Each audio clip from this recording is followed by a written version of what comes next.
Quiet, numbskulls, I'm broadcasting. Hello, you're listening to the podcast. So there I was. It's how all great aviation tales begin. This is episode 176. Don't be afraid to use the E word. I mean, after all, it's free, right, Sticks? Right. That's not going to cost you anything. It's not going to cost you nothing. And you get to see lots of pretty lights. It's you get a welcome wagon with that right. word. Yeah. Or in Chock's case, 7 welcome wagons. 7 welcome. No With shit. baked potato Sue's driving them. So. Exactly. And the best part, juxtapose that against the little RV-12. That's the best part of that story. Right. He's lucky he didn't get run over in that thing. So yeah, exactly. This week we welcome special guest Chock, one of your favorite flying sons. And yep. Of all my sons that fly, he's my favorite. There you go. And so he's talking about this week to us about his path to becoming a private pilot. He's almost there. He's had one damn thing after another trip him up, weather, maintenance, emergency issues. Aircraft emergencies, administrative issues, instructor pilots canceling on them. The list is long and distinguished. Yeah. So it's been a struggle, but he's also just now starting at Embry-Riddle in Daytona Beach as a second semester sophomore. Yep. And he's going through ground school all again. And hey, here was the cool part about that. He's talking about it's a 5-hour course. He's already done it all, so he's breezing through the class. Man, there is nothing wrong with getting good college credits on stuff you already know. I mean, yeah. No. Right? And you know what, though? It'll actually give him an opportunity to sort of make sure that all of this is solid, because that's what you need. And it's that foundational basis is key. So yeah, it won't be in and out. It'll be repeated a couple times, and by the time he's done with that, his basis in information and the private pilot level is going to be solid, and that will serve him the rest of his aviation career. Some wonderful stories, though, to include some really sound judgment from this young man who is, I don't know how many hours he's got now, 40, 50, 60? No, he's up 70, 75 hours. 70 hours, okay. So he has shown some good judgment, though, when he really could have said, I'll keep going. He wisely said, let discretion be the better part of valor, and turned around, much to his chagrin, which cost him from getting his check ride. It was one of the many issues, but he did the right thing. Right. And as I said, the advice that I always take from the gent at AvWeb, and I can't remember his name, it's killing me. I should have looked it up between then and now. Just never let the opportunity to not kill yourself pass you by. So yeah. That, and Juan Brown has a similar statement, somewhat maybe slightly different, but said sometimes your best safety plan is a plastic credit card. Yeah. Rather than pushing the weather, get a hotel room and wait till you have better weather. Right. And that's just it. You can't compromise safety, and regardless of what the training goal or objective is. So see, I disagree. You can compromise safety once. Yes. Yeah.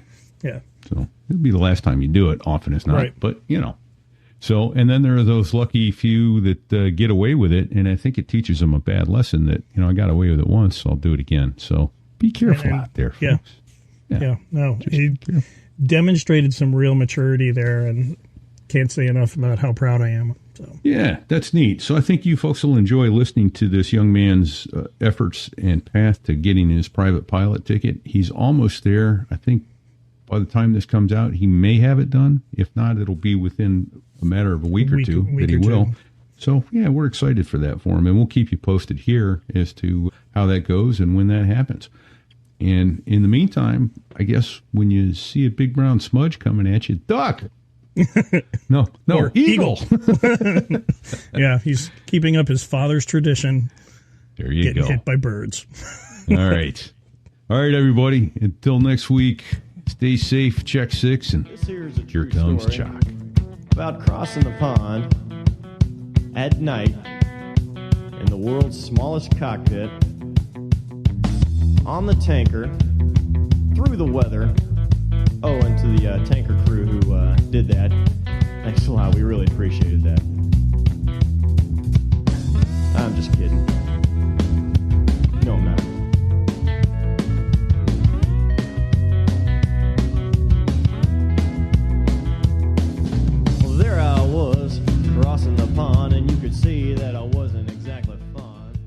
So there I was at 4,000 feet in a year-and-a-half-old Cirrus SR-20, and I noticed this little brown and white object start to rapidly get larger.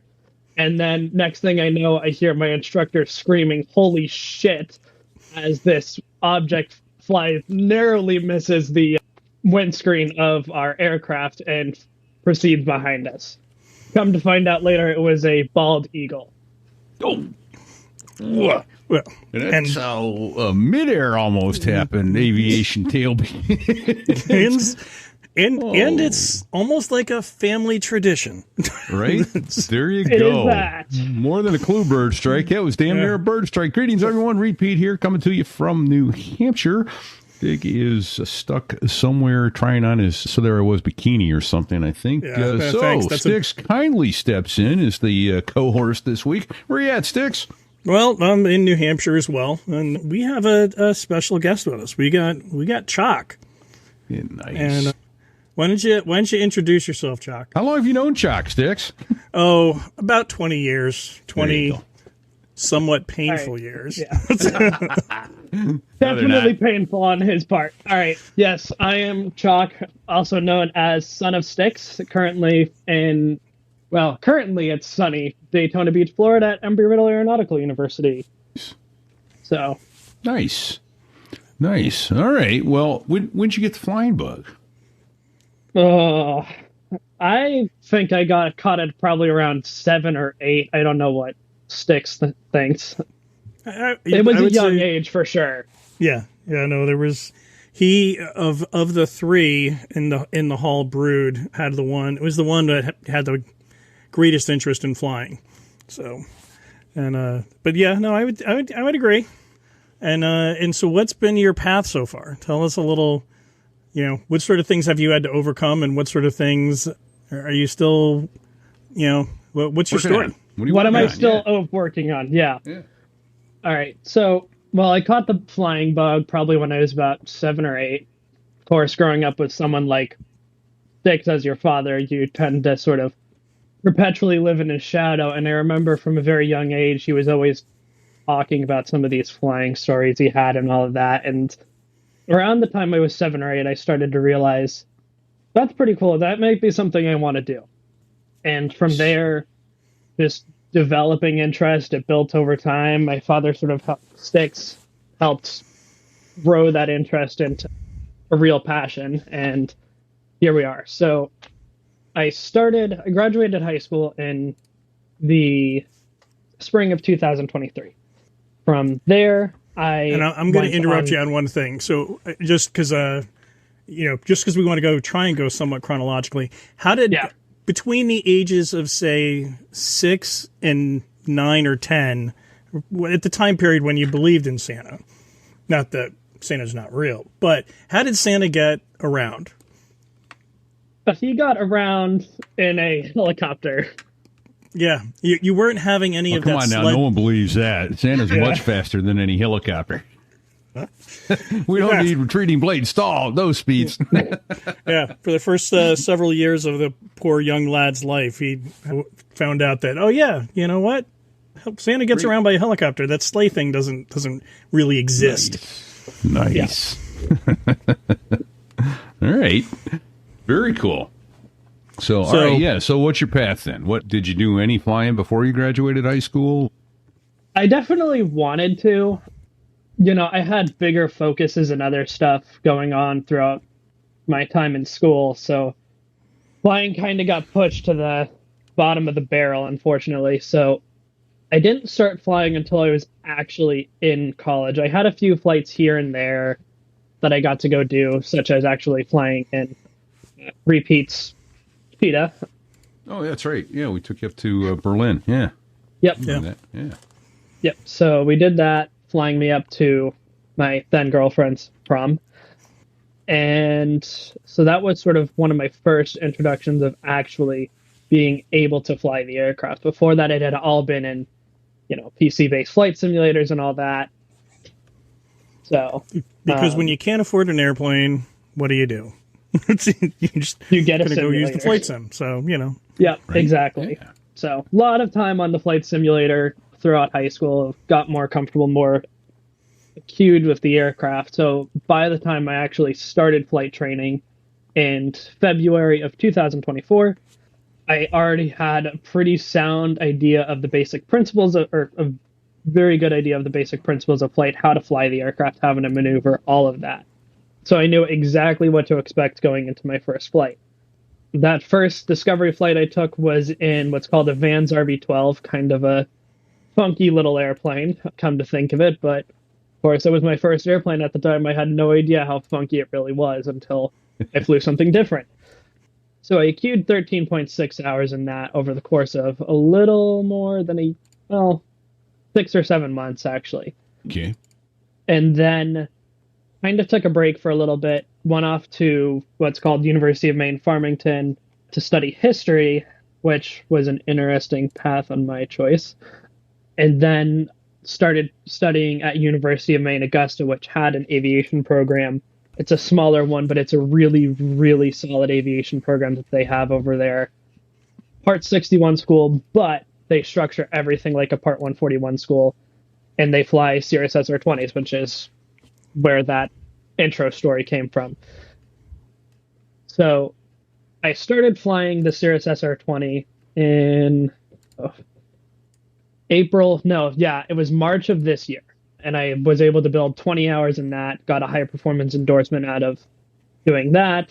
And then after I finished up the semester, I went home and I transitioned back to flying the RV-12 with, I think, a lot more understanding of how to fly the aircraft, how everything worked, and better able to just fly in general, stay ahead of the aircraft a lot more effectively, because when you're flying at 150 knots versus 90 knots, there's a big difference there.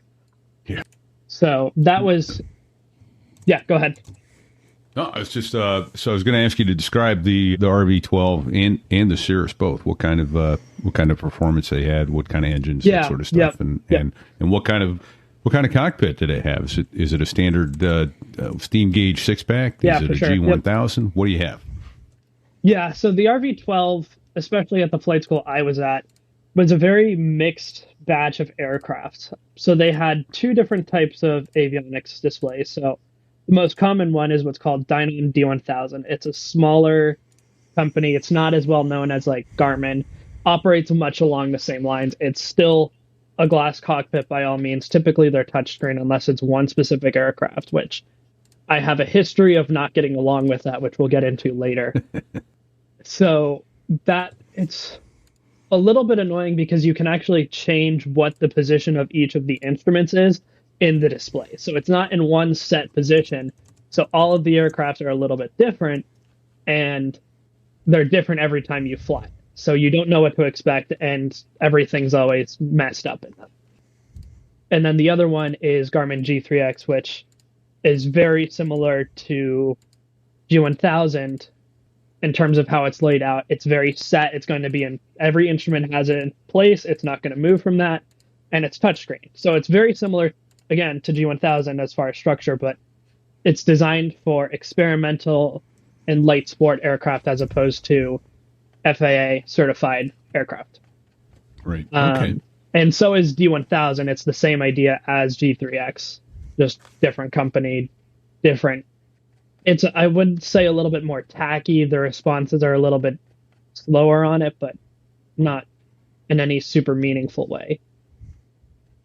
The RV-12, they all typically have what's called a Rotax 912 ULS, which is a really funky little engine. It's dual carbureted. It doesn't have carburetor heat, because typically when you're looking at an engine, of course, the carburetors are on the side of the engine. These ones are on the top of the engine, so they don't need carburetor heat. So that's nice on one hand, but also on the other hand, it can lead to some issues with it if somehow carburetor ice does build up, which hasn't really happened. It's a VFR only aircraft, so it really shouldn't happen anyways. So not a huge deal, unless you're flying into some foul weather on accident, which I've done one time with an instructor, thankfully. Yeah, that's not somewhere you want to be. No, particularly if you don't have your instrument ticket. Exactly. So, but knowing what to do if that happens is important. Obviously, it's critical. Obviously, yeah. And then obviously the weird thing is that carburetor ice can happen on a clear day if it's humid enough, and cool enough. It can still happen to you, which can suck. Because my mind wouldn't, without knowing that, your mind doesn't automatically go to it's running rough because of carburetor ice. So, yep. Yeah. All right. What says there? That engine is also funky in that it's got what's called a stator system. It does not have magneto. So it's got a central stator system that it effectively times when the sparks need to go to each of the spark plugs. And then that then goes on to two separate stators, ignition A or two ignitions, ignition A and ignition B. And then those ignitions then push the spark out to the cylinders. And then the stator also, it's kind of weird because it also at the same time is running the timer system and it's also running the alternator effectively. It doesn't have an alternator. That's its source of power is the ignition. So if that central ignition system goes out, the engine dies and you're going to lose avionics very quickly as soon as that battery starts to die. And they only typically have one battery, so you have maybe 20 to 25 minutes to get the plane on the ground before you lose avionics. Okay. Yeah. So actually, and I got finally, I was scrambling here in the background, but there's a picture of the RV-12. For those not listening. Those not listening on the show, yeah. But it's, Google it, folks, ask your parents. Yep. It is a pretty cool looking airplane. And what's nice about it is it's affordable. And then there's Tyler with his SR-20. Yep. And then you can talk to us about the cockpit on the SR-20. Yeah, so the SR... It's a nice cockpit. Yes, it is. It's a very nice cockpit. So, of course, you've got the standard G1000 displays in the middle, as you see on most G1000 type aircraft. What's unique to the Cirrus is, though, especially with this particular aircraft that I was flying, the G6, is it's also got a keyboard off in the center console. And you're able to plug in waypoints, airports, all of that into that, as opposed to having to try and punch that all in on the display itself. Okay. So you never lose the ability to actually be able to monitor those instruments, and you're able to just punch in off to the side, which is really nice. And the G6 also introduced a QWERTY keyboard as opposed to an alphabetical type keyboard, so it made it very intuitive to be able to punch stuff in, and you could do it on the fly effectively. So it was very convenient.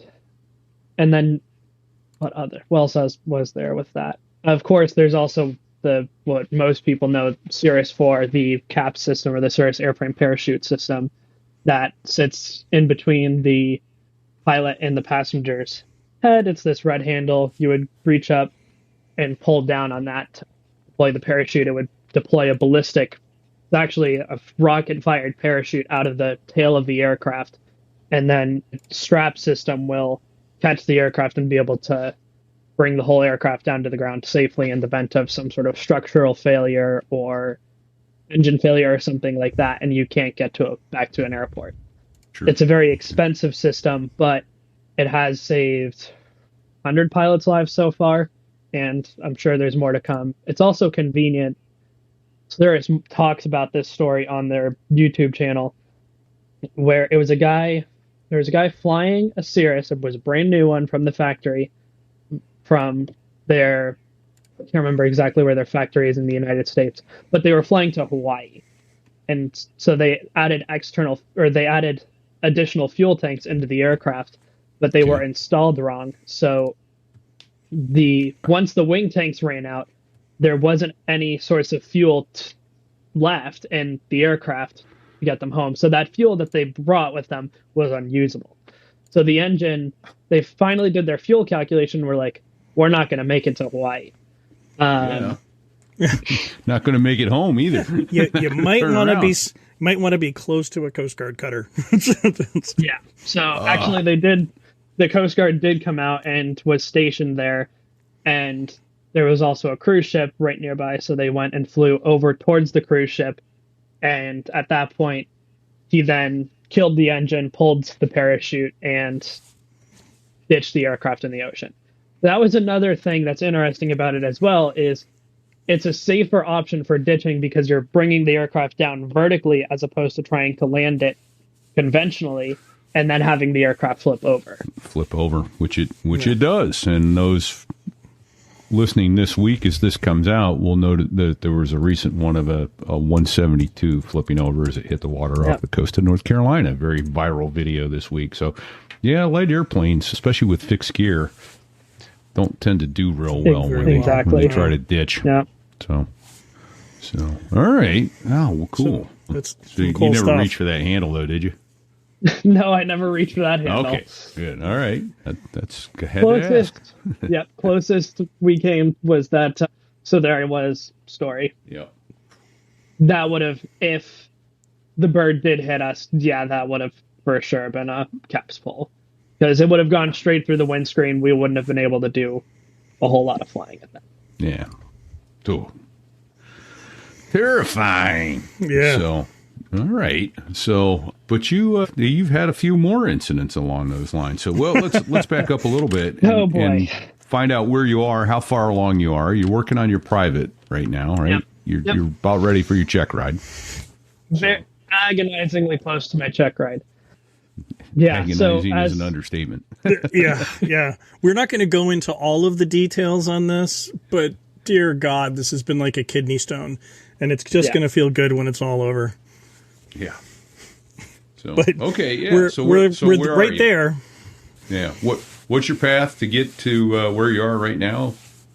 Yeah. So there's obviously been quite a few delays, in large part not anything. They were all out of my control, effectively, just things going awry, weather and whatnot. So Embry-Riddle.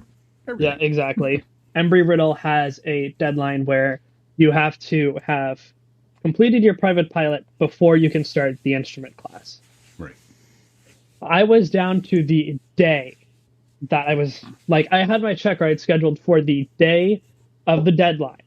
And this happened last Sunday, so I don't know what date that would have been, or 2 weeks ago from yesterday. Yeah, okay, but you're down to the day you had to have your check ride. Exactly.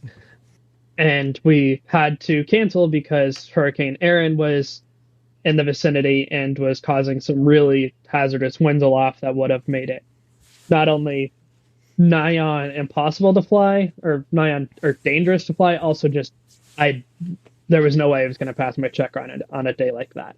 It was outside my personal minimums. The only option was to cancel, unfortunately. So I was then going to stay an extra few days, and other stuff happened. So I wound up coming back down to Florida to finish off my private with, funny enough, Repeat's daughter, who's in Jacksonville. So I'll be starting with her in the next few weeks. We're going to just transition me over to the 172, and then from the 172, I'll be able to go do my check ride. And then I start instrument training in the spring. All right.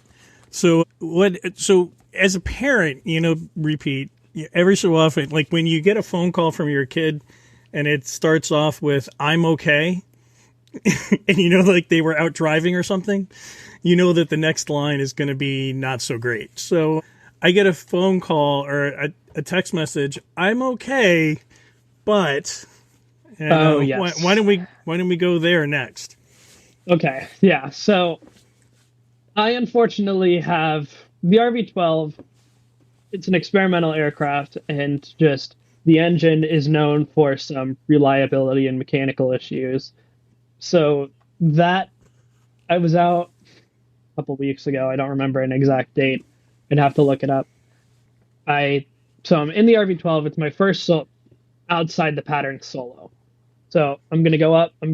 My plan is I'm going to do one touch and go, and then I'm going to leave the pattern and go do some area work, S-turns, turns around point, steep turns, stalls, stuff like that.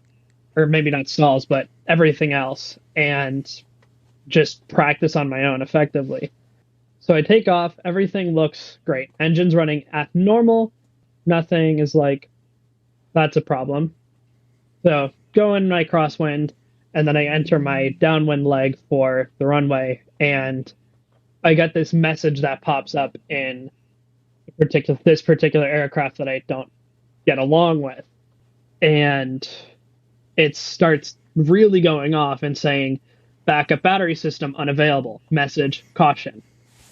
And so this wasn't anything I had been told about, but at that point, I sort of reluctantly decided, all right, I need to just bring the plane down.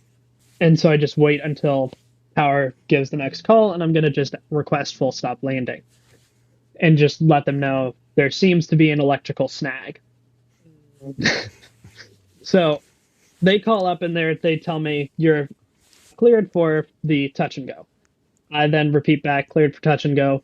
Is there any chance I could get a full stop landing? I'm having a small electrical snag.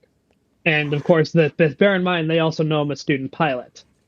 So when they hear that, they freak out and assume that I was declaring an emergency, or they declare an emergency on me, rather, even though I specifically I tried to avoid that happening. So they wound up rolling out the airport fire trucks. Yeah. All 7 of them. Hey, firefighters got trained too there now. What's funny, though, is I'm sure there's a clip somewhere on the internet of this little tiny airplane that comes in, lands, and then you see this giant conga line of fire trucks pull in behind the RV-12, and then all of a sudden they just stop and they turn around and go back to the firehouse. So eventually I was able to cancel services after I got off of the runway and was back on the taxiway, and nothing really ever happened other than that. Them airport officials coming out, just take basic information, figure out what happened, and haven't heard anything since. Yeah. So that was my first. Oh, go ahead. No, go ahead. Sorry. I was just going to say, I would offer that the E word is free, right?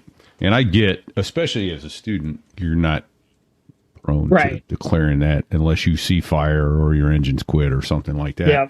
You mean, it's just a snag. And I get it. And I probably would have said the same thing had it been me. The controllers are, especially being aware that you're a student solo, they are going to play it as conservatively as they possibly can. So I'll just pass that along to all the listeners that are wherever they are in their flying career.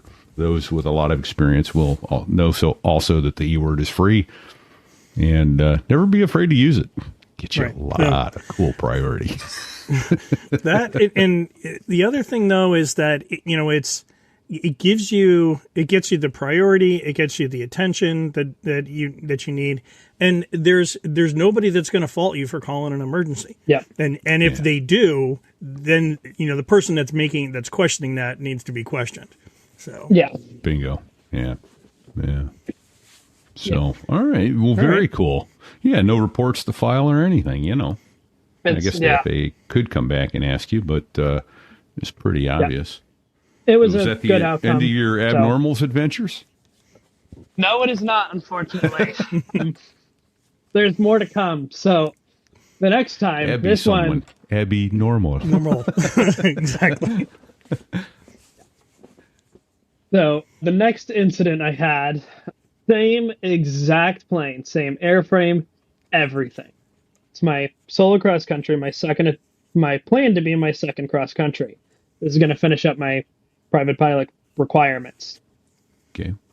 And so go up. The route is going to be from Kilo Papa Sierra Mike to Kilo Alpha Uniform Golf, back to Kilo Bravo X-Ray Mike, and then to Kilo returning to Kilo Papa Sierra.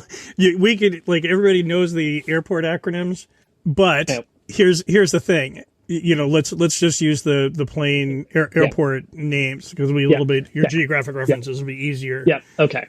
So took out of Pease, took out of Portsmouth, New Hampshire. Supposed to fly up to Augusta State Airport in Maine, then to Brunswick Airport, also in Maine, and then back to Portsmouth. So all in all, it's supposed to be about a 2.5 hour run, relatively straightforward. I called the weather briefer earlier that day. It's supposed to be great conditions for flying. I talked to the aircraft dispatchers before the flight just to ask how is this particular aircraft's running. And they said, everything's running great. Everything looks normal. So go do my pre-flight. Everything looks great. It's got fresh oil. So everything should be normal. It's right out of its 100-hour inspection. And so everything is normal up until I'm about maybe 15 or 18 miles away from Portsmouth. And I notice starts off with this one little jolt of the engine and like backfires. It started shaking a little bit for like a moment, and then it went away. Thought, all right, that's kind of weird. Yeah. And then didn't even hit a bird. What the hell's going on? No birds involved. This time, anyways. And then it gets weird because it comes back again. All right, a little bit weird. Third time, fourth time, and it just starts increasingly getting more and more consistent and happening more and more frequently. And also just becoming a little bit more violent. Ooh. And eventually it's getting to the point where it's just continual. And I'm looking at my... Yeah. I look at my engine instruments. Everything looks normal. It's not dropping RPMs. Temperatures look good. Nothing out of the ordinary. Oil pressure is where it should be. Everything looks fine. The aircraft's performing as it should. The engine's just running rough. And so I was sort of unsure as to what to do at this point for a little bit. So I had to sort of think about it, take a step back. And so bear in mind the context for the situation. I'm running up to the absolute wire on trying to finish my private before I go down to Embry-Riddle. Right. And so there's this external pressure that I sort of had to identify and try and put that external pressure aside. And, it started off with this little thought, well, I'd like to be able to go down to Embry-Riddle and fly again. Yeah. And at that point, I was like, all right, I'm going to turn back. So I made the agonizing decision at that point. Call up. At that point, I'm with Portland Approach. Call them up and tell them I need to return to back to Portsmouth. And that's about it. I don't, explain any sort of issues at this point because I don't think the aircraft is in any sort of imminent danger. The engine is still running fine. If I get performance issues or something starts to look abnormal on instrumentation, then at that point, I'll let whoever is managing me know. So start going back, and the engine sort of starts to settle down a little bit. I pulled a little bit of power out. Oh, and that's the other thing I did before I made that decision to turn back is I tried to troubleshoot the issue. So ran at a slightly lower RPM, so 4,800 as opposed to 5,000. And then even at 4,700, still there. So troubleshooting's not working. So then it really was a case of, time to turn back. And so it sort of settled out a little bit, especially once I brought the power further back to about 4,500, 3,300. But at that point, I was still committed to going back, and I did not have a good feeling about the flight, so continued on. Everything is normal right up until the point I'm on final approach, and then I also started to smell fumes in the cockpit. Never a good sign. No. Yeah, so landed fine, and then pretty much as soon as I was on the ground, popped the canopy, tried to ventilate the cockpit, make sure I wasn't going to inhale that or potentially catch fire or anything like that. Sure. So do that, make it back. I look over I check the oil levels, everything once I get back, and everything looks normal. Go and talk to the dispatchers, let them know what happened, and go home. Talk to my instructor later. Turns out it wasn't an issue. They aren't exactly sure what happened. They said sometimes it's known for running rough, but that was rougher than it ever should have. And at that point... Excuse me? Yeah, it wasn't an issue? Yeah. No, and this is what or at least they couldn't replicate it. Yeah, right. Well, but hopefully nobody else has to deal with that. But it's, there's a really important lesson there, which I think is awesome. And number one, I'm proud of you for making that call because it wasn't an easy one. Right, because that was a classic case of he was trying to get something done, but that's what we call in aviation get home-itis. Get home-itis, yeah. That you want to go somewhere and get something done over your own personal safety, and it has killed a lot of pilots. So good call. So good on you for making that call. I know that it was not an easy one, but know that that was the right call. So yeah. Ultimately, I stand by my call. No, I did not. That's the only thing my dad's slightly annoyed with. But honestly, I sort of made the analysis, and I felt at that point it was not enough of or significant enough of an issue where it was needed. I was ready to call and declare an emergency if the issue continued to get worse. Honestly, had those fumes started to come into the cockpit any earlier, yes, absolutely, it would have declared an emergency, but it happened on short final. My priority at that point was get the plane down. Sure. And because that was your priority, I'll offer this advice. Working with the tower, you've done it enough already, I'm sure, to know that, can you do a left 360, for the King Air on final? Yeah. That sort of thing. And now you're in the left 360, and it decides not only is it going to get worse, it craps out on you. And you're not in position to do a power off 180. So that's why the E word is free, and it's always, Absolutely. Go ahead and use it. Let the King Air do the 360. He's got another engine, So that's just Pete's personal advice of, having been flying a couple years. Absolutely. Yeah. Absolutely. So, but that's something that comes with experience, Chock. You know, that's no one's faulting you what you did. I think you made an excellent, albeit extremely difficult call to abort what was, getting a requirement done so you could go take your check ride. That you needed. Yeah. Yeah. Need that X, man. Got to get the X. And sort of, sorry, go ahead. Call. No, I was just say tough call and kudos for doing it. Yeah. And so that's another thing with Augusta is my time up there, main instrument flight. I just can't say enough good things about them and the program that they have up there. The two instructors are Air Force veterans. One was a T-38 instructor pilot, and the other was a B-52 pilot. So two really, really experienced guys that are running this program. And so I just learned an absolute insane amount from them, which I think I give them credit, honestly, for a lot of the aeronautical decision making processes I have at this point. And sort of, honestly, it was almost them that made me sort of feel like I could make it to the ground without declaring an emergency in that moment. Because my thought process was, if they delay me at all or they tell me touch and go or anything like that, then yes, absolutely, it was going to declare an emergency. But they cleared me straight in, no issues. Just was able to get the plane down quickly. Not a problem. Yeah. And so I totally get it. It's just that if they don't know, then they could go have something pop up and go, I need you to go around. No. Yeah. So, I can see it both ways. Absolutely. Yeah. It's just communication, and they need, you're giving them as much information as possible. Yeah. And besides, look at all the pretty lights on 7 fire trucks chasing you down the damn runway again. So pretty lights. So that's very cool. It's a great decision you made and a tough one. And I'm proud of you for making it. I'll tell you that right now. Thank you. Yeah.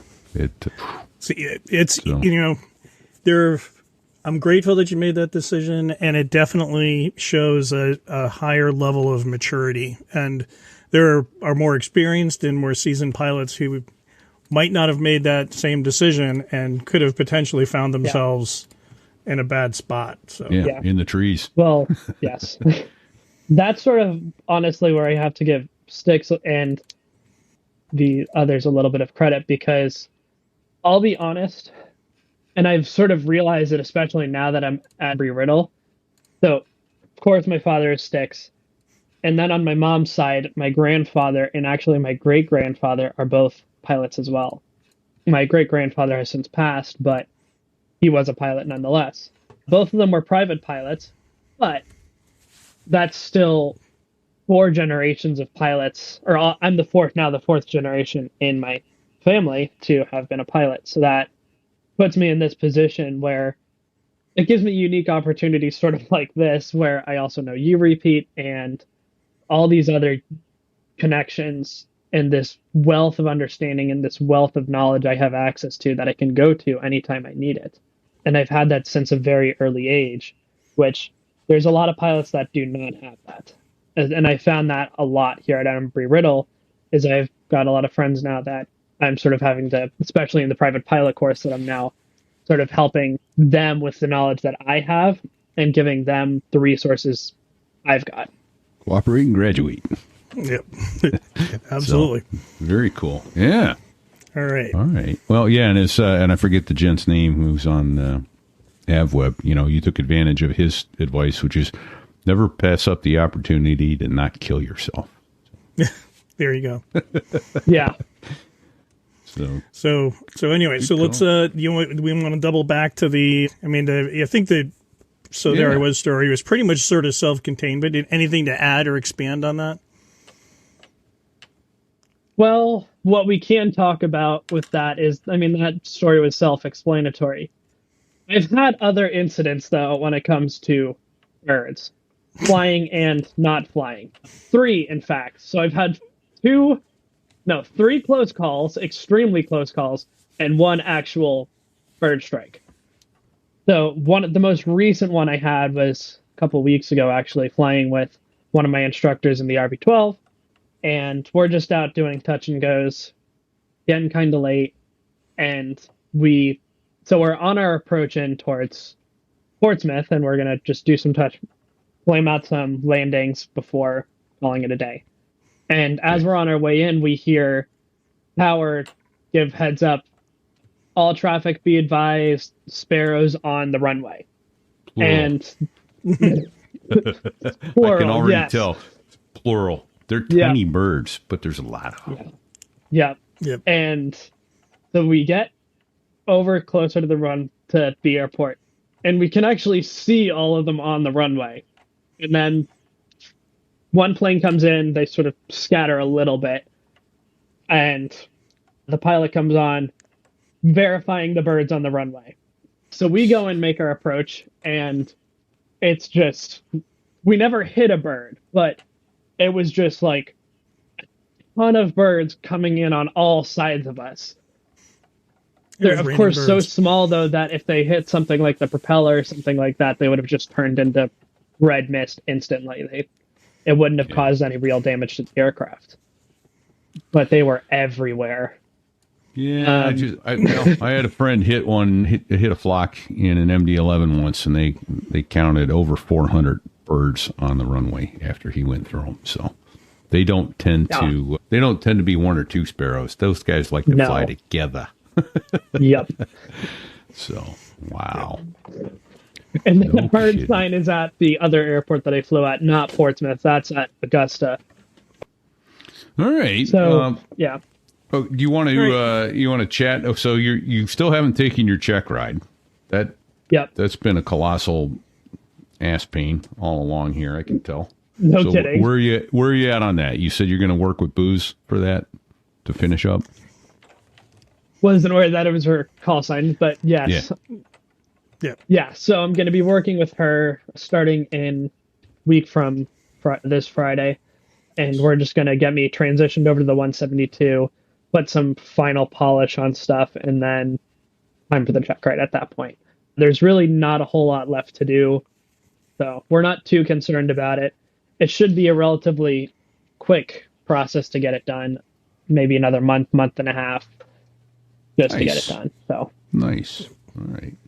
Well, damn, you're almost there. Then on the instruments and everything else. What's your course load? So you aren't a freshman at Riddle. You're a sophomore. Yep. Second semester sophomore, I think I was told. So what's your course load looking at? What are you taking for courses? So right now I'm in private pilot operations. So in other words, private pilot ground school, which is an Embry-Riddle policy. I have to take that. It's a 5-credit class. Honestly, I'm breezing right through it though at this point. And that's where I'm trying to. It's not like you haven't done this. So that's sort of where I'm helping a lot of other kids with their private pilot, is trying to help them come up with effective ways to study, giving them the tactics I had, and trying to help them form effective study groups. Nice. Yeah, so doing that, I'm in technical report writing, which is proving to be quite an interesting course as far as the demands on it. There's written assignments for every single class due the following day, and they're typically page and a half, with larger ones spaced intermittently on top of that. So that's one. Principles of Management is another one. It's just a business type class. It's required for my major. And then Calculus Applied to Aviation, which is just all of the types of calculus related problems you're going to be faced with as a pilot. Oh, you don't need math for aviation, man. It just, computer does overrated. It all for you. Yeah. All right. Well, another question we always ask everybody is what was your most frightening? And I could, we've kind of already talked about that. What's been the most challenging thing to learn to get your head around in aviation that you now think you're like, oh, okay, I got it, but it took me a while to get there from here. Yeah. I would say, honestly, VORs was definitely one of those things I had a really hard time wrapping my head around. Okay. But especially with trying to read them with the analog displays, because I'm so used to glass cockpits, I now piloted the magenta line, as they say. But I will be starting to do some steam gauges with booze. Yeah. So, because that's what she has at her flight school. So I'm not totally unfamiliar with them. Just the process, especially with the private pilot written type questions for the written test. You are on the VOR for this airport and you are on this radial. Where are you? Yeah. That can be certainly challenging to try and figure out details like that, especially if you're trying to use two VORs to figure out a position. Sure. But so it's harder to wrap your head around, but Styx and I have Styx has helped me along that path and figuring We've out gone over how it to more make than that once. That's okay. Yeah. You know what I wish they had and guys freaked out about this in flight school, and I don't understand it. It was called an RMI, a radio magnetic indicator. Yeah. And civil airplanes don't have those. I found that to be one of the most easy to use navigational devices on the planet. Once one person said to me, "You're always on the tail of the needle." Right. It's like, oh, and then, okay. To put myself on the tail of the needle, now I know where everything else is, Yeah.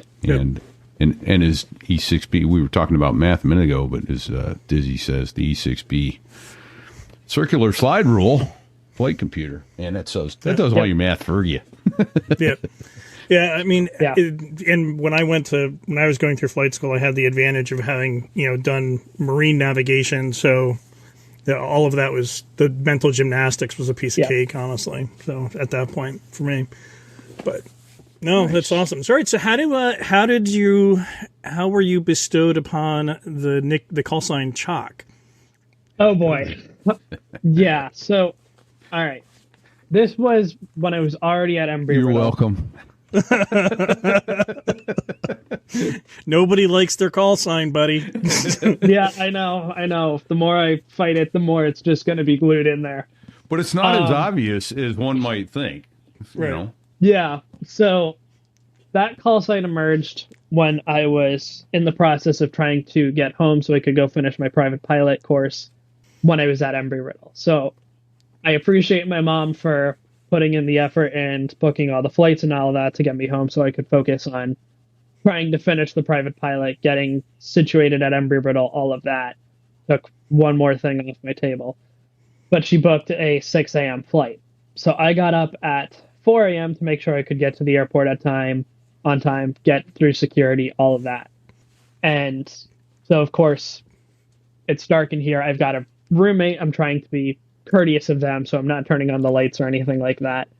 And the night before, I had sort of started to pack my bag a little bit, but I left my logbook on a chair, and I didn't see it in the morning, and I was so groggy at that point that I did not pay attention to it.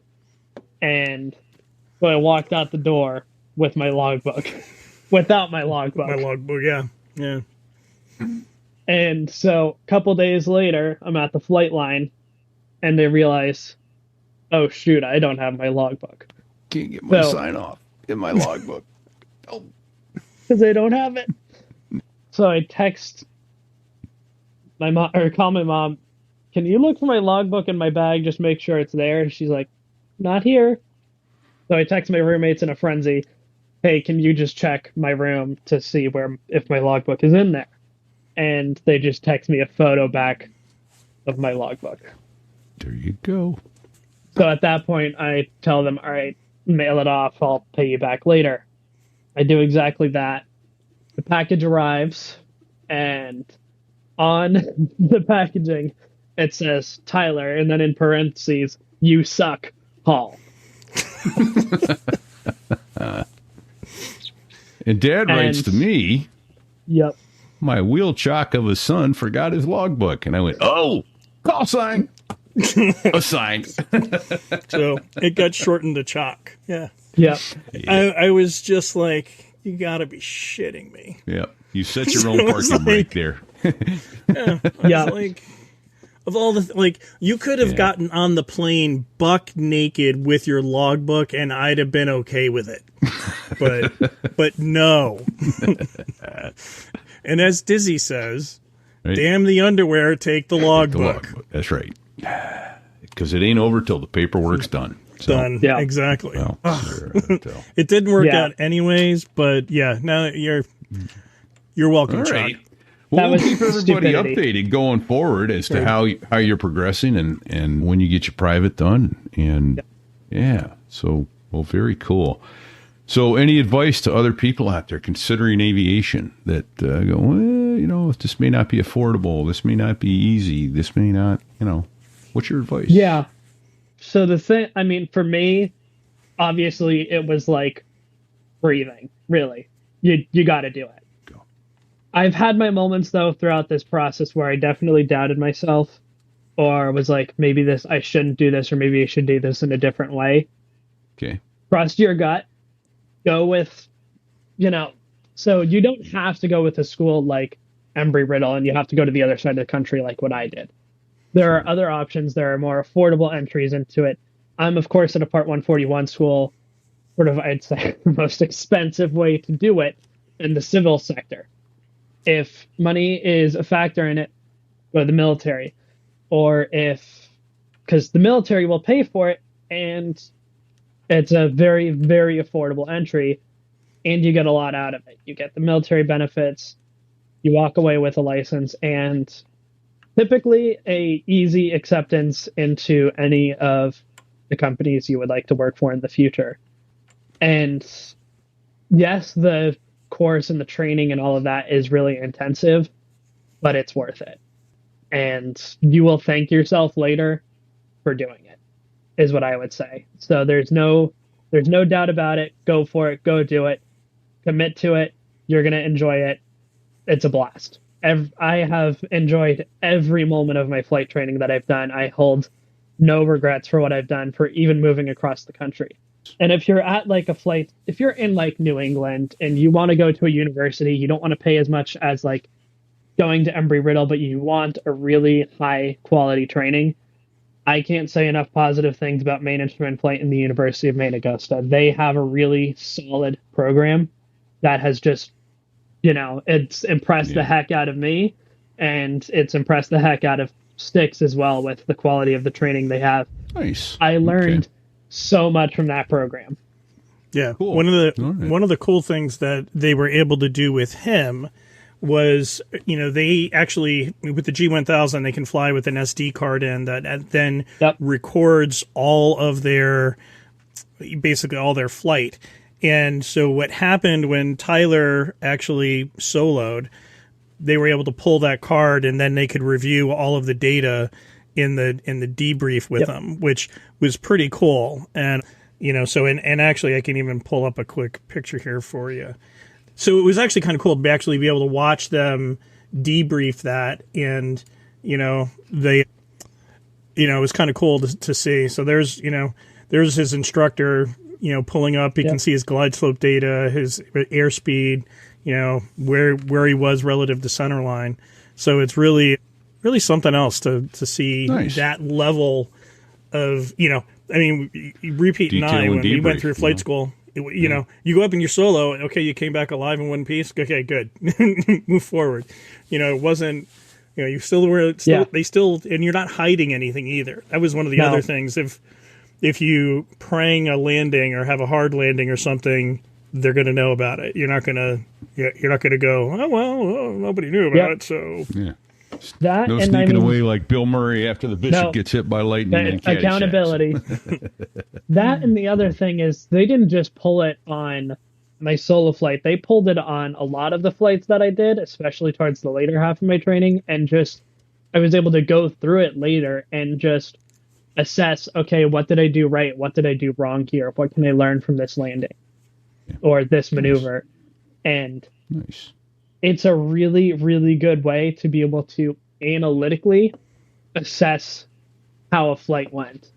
One of the other amazing tools I have, though, that has been just absolutely fantastic to have is what's called the Ray-Ban Meta smart glasses. So it's this little camera in my sunglasses that is able to record in 3-minute segments, and I can connect it up to the audio in the aircraft so I can hear what I'm saying, hear what my instructor says, and also be able to see my perspective of the instruments and what my sight picture was throughout everything. And that's paired with the instrument view of what my dad was talking about there. Those two tools made it really easy to be able to analyze and grade and assess how everything went and just learn a ton from every single maneuver and everything. It was the most bang for your buck you could get. Nice. And then Dizzy had a quick question for you. Yeah. Ever think of going rotary wing? The answer to that is obviously. That's a boy after my own heart. Here's the funny thing. The kid finds a flight school in Southern Utah University. Oh yes. And his plan was he wanted to skip the fixed wing and go straight to rotary wing, and get his ATP that way, which was only going to cost me a small fortune. I was going to say, you didn't need all that money weighing your wallet down anyway, so what the hell? Yeah. So when I sat there and ran the numbers, just looking at it's about $450 per flight hour.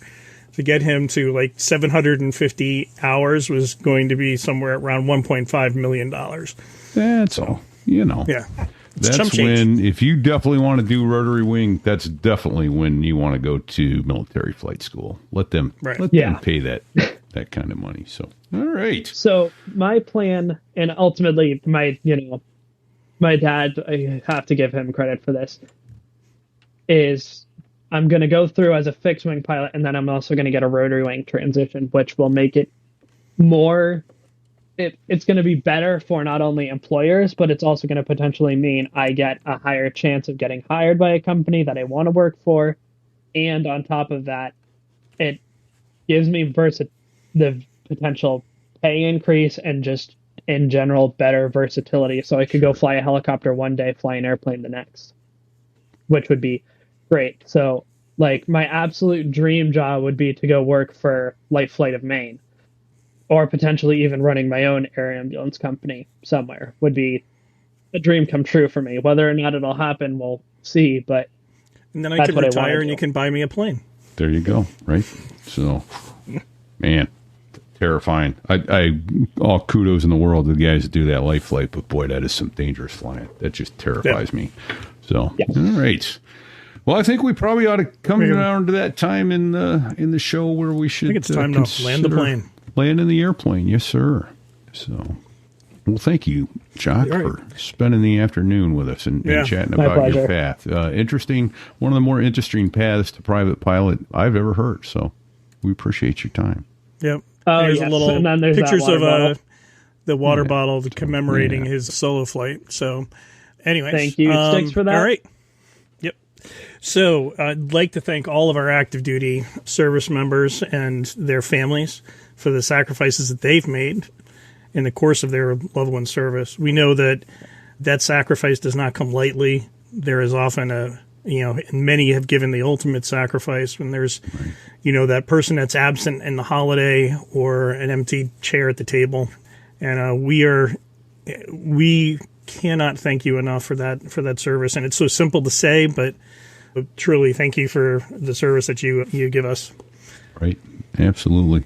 It's someone we haven't thanked in a long time, and I feel negligent for that, but we need to say thank you to Dave Hamilton, who is over at backbeatmedia.com. Handles the advertising, but gave us the know-how to get this show up and running in the first place. And so we're deeply appreciative to Dave that he has given us that skill set that we needed to get this show out to each of you.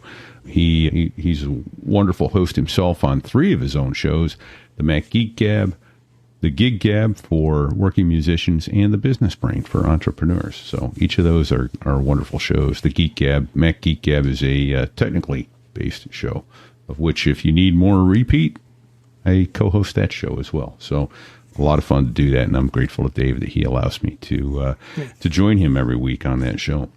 And you got a face for radio. I do, indeed. So, and I'd also like to thank all of our Patreon supporters who have lost all good judgment and decided to give us some money. In particular, we got Matt Loyacono, we're going to call sign Loco, who's given us 100 of his hard-earned dollars to help keep the lights on. So, right. So thank you, Loco, appropriately. Yeah. Exactly. Yeah. And thanks over to Badass at bdsaviationphotography.com, who is an artiste. Go look at some of his photos. You'll be amazed at the shots he gets. I'm just, wow. It's off the charts good stuff. Yeah, absolutely. And let's not forget the merch store. So there I was /merch. And you can get some of our stuff with our logo on it. And that logo is obviously created by someone who's none other than Styx. Someone who's talking about it. Yeah, great logo you came up with. Thank you for that artwork. So yeah, and lastly but not leastly, the people making that noise in the background, the 2 F-16 pilots that make the Air Force sound good, is the Dos. Count them, not 1 but 2. Dos Gringos. 4 albums, great music all. Go find them on Amazon Music, Spotify, Apple Music. They're out there. Good stuff. If you like flying music, their music's all about that. So until next week, I then would say stay safe and don't hit that damn bald eagle. It'll ruin your day. It's going to leave a bad mark. Yeah, it'll leave a bad mark indeed.